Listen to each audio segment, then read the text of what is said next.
A dinner for two at Per Se, a place we'd always talked about going for a special occasion, but never did. The date on the receipt was a night she claimed to be working late on a merger. I felt a cold dread creep up my spine. A few days later, I was using our shared tablet, and a message popped up on the screen. It was from a contact named Max. It just said, "Can't stop thinking about last night at the Carlisle." My blood ran cold.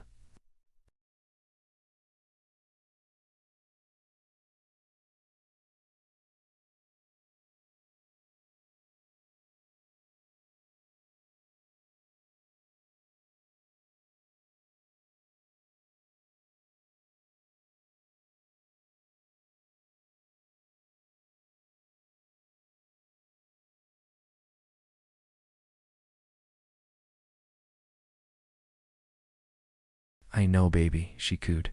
"He's just so predictable, so safe. It's boring. You're my escape."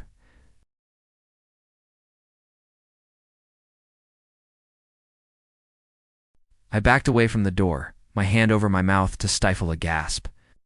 I stumbled into the living room and collapsed onto the sofa, the city lights of New York blurring through my tears. The man she described, predictable, safe, boring, that was me. The loyal husband, the fool. For an hour, I just sat there, broken. The love of my life saw me as an obstacle, a joke, and in that suffocating silence, something inside me hardened. The grief turned to ice, and the ice sharpened into a blade. I wasn't Jacob, the loving husband, anymore. I was a man with a mission. My revenge began not with a bang, but with a whisper. I hired a private investigator, a discreet ex-NYPD detective, who operated out of a small office in Queens. I needed undeniable proof, not just for a divorce, but for utter annihilation. Over the next 2 months, he delivered. Photos of Olivia and Max checking into the Plaza Hotel, videos of them kissing in a secluded corner of Central Park, copies of their text messages filled with explicit details of their affair and cruel jokes at my expense.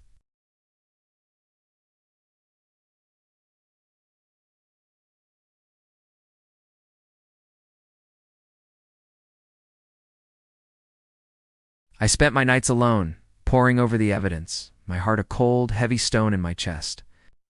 I meticulously documented everything, creating a digital fortress of her betrayal.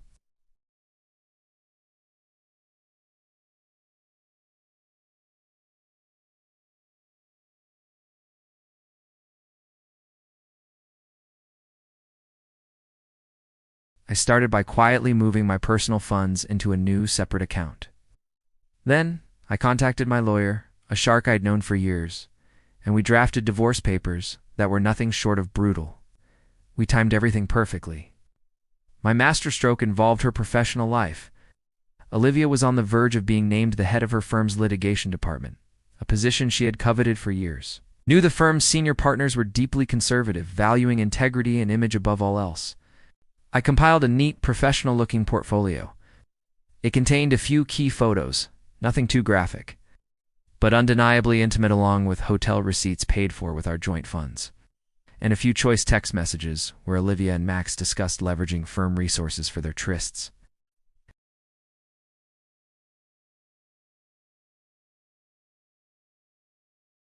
She was sobbing, barely coherent. Max had been in a car accident on the Long Island Expressway. He was dead. Dud. Her grief was raw, theatrical, and utterly nauseating. She wailed about losing her closest colleague and dearest friend. I played the part of the supportive husband, holding her as she cried, my own heart beating a steady, cold rhythm. It was at his funeral that the mask finally slipped.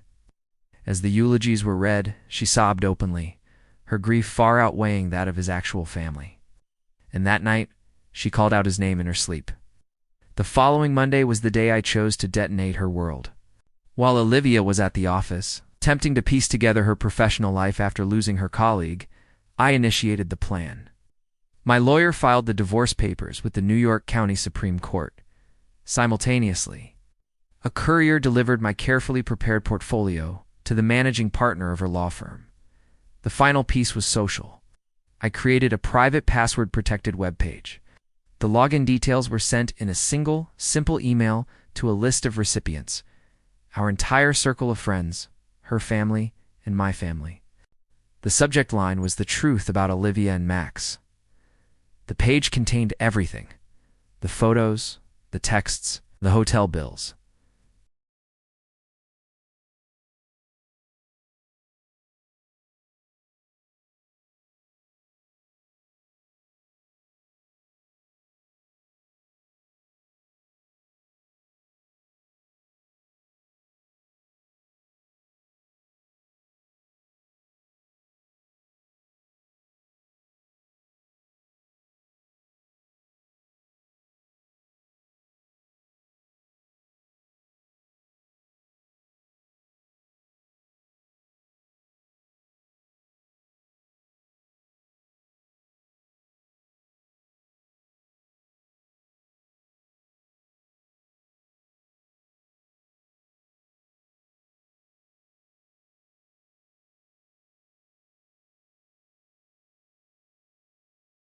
She took the paltry settlement my lawyer offered and disappeared. I sold the apartment on the Upper East Side, the one filled with too many ghosts. I never saw her again, but I heard she moved somewhere to the Midwest, taking a low-level job, a shadow of the powerful woman she once was.